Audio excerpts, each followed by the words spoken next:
Okay, Chapter 2, the economic problem. The standard one is the PPC curve, the production possibility curve. So we all know that it will be concave. Now, what do we know about this PPC curve? We know that this is the maximum that you can produce if you utilize all resources. So you have to utilize all resources and utilize it efficiently. That means you're on the curve. It also illustrates scarcity because you cannot be here. You cannot be here. You can only be up to the curve, okay? So that's number one. Number two, the slope of the curve, okay? As you can see, it's negatively sloped. To produce more X, you have to give up Y. Give up Y is the opportunity cost. In particular, you can see that if we're here, if you want to produce X, you have to give up that much Y. But if you're here, if you want to produce X, you have to give up that much Y. So the opportunity cost of X is this much and then this much.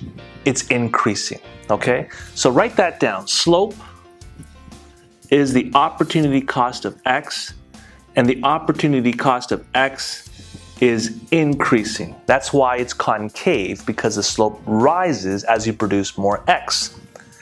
Then, what will change the curve? Well, if you've got more resources, more labor, more capital, better technology will shift the curve. What will pivot the curve? If there's something that's in particular to the X industry, that will only cause this intercept to increase.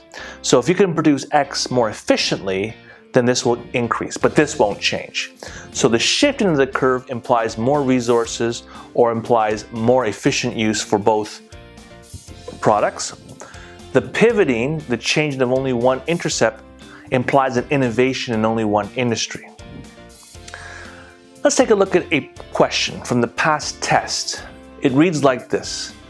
If Sam is producing at a point inside his PPC curve, then he, well, if you're inside the curve, just take a look here 1 second.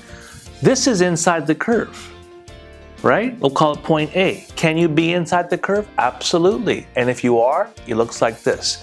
If you are inside the curve at point A, it says he has a high opportunity cost of moving from this point. Well, if you are here and you want to move to here, there is no opportunity cost.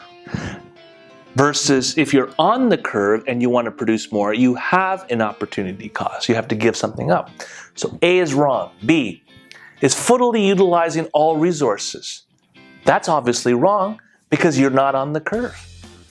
If you're on the curve, you're all resources employed. If you're inside the curve, you don't have all resources employed.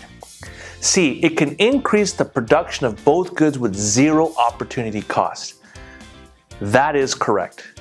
As you can see, if I'm at point A, I could produce more of both goods without incurring an opportunity cost. If you're inside the curve, by definition, there's unemployed resources or the inefficient use of resources, thereby allowing you to produce more without giving up anything. Answer is C.